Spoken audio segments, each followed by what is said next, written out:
Hi guys, good morning. तर आज होता संडे, बट आज इतके हाल झाले असेल ना माझे, तुम्ही पुढे ब्लॉग पूर्ण बघा. बरं, तर थोड्या वेळ पूर्वी मला माझ्या एका फ्रेंडचा कॉल येऊन गेलेला. सो आमचं थोडंसं डिस्कशन चालू होतं माझ्या ब्लॉगिंगबद्दल.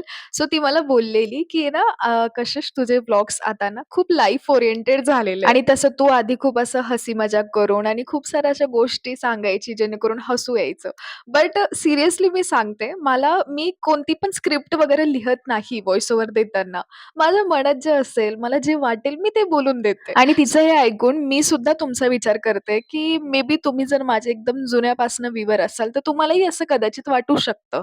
सो म्हणून म्हटलं, की हा टॉपिक थोडासा आपण आज बोलूयात. आणि माझं असं अजिबात नाहीये, की माझे जे टाकलेले व्लॉग मी 50 एक वेळा बघते किंवा मी जुने एकदम व्लॉग बघून आता असा विचार करते, की मी काय बोलू? जेणेकरून मी ते बोलली होती, तर मी आता हे बोललं पाहिजे. असं अजिबात नाही गाईज. जे बोललं गेलं ते बोललं गेलं. आणि मुळात मी माझी जी रिअल रॉ लाईफ आहे, मी तीच दाखवायचा प्रयत्न करते. जेणेकरून मी सुद्धा असा कधी विचार करत नाही, की "अरे यार, मी असं बोलली, मग आता हे असं." सो या मला म्हणायचं फक्त एवढंच आहे, की मला एक पर्टिक्युलर व्हिडिओने अजिबात जज करू नका. मला डेली बघत राहा, जेणेकरून तुम्हाला मी समजेल, की मी काय अच्छा, तर सकाळी सर्व काही आवरून संडेचे कामं वगैरे करून मला जायचं होतं दीदीला घ्यायला, कारण मॅडमचा उद्या बर्थडे आहे आणि ती कुठेतरी बाहेर फिरायला चालली आहे. सो तिला करायची होती शॉपिंग.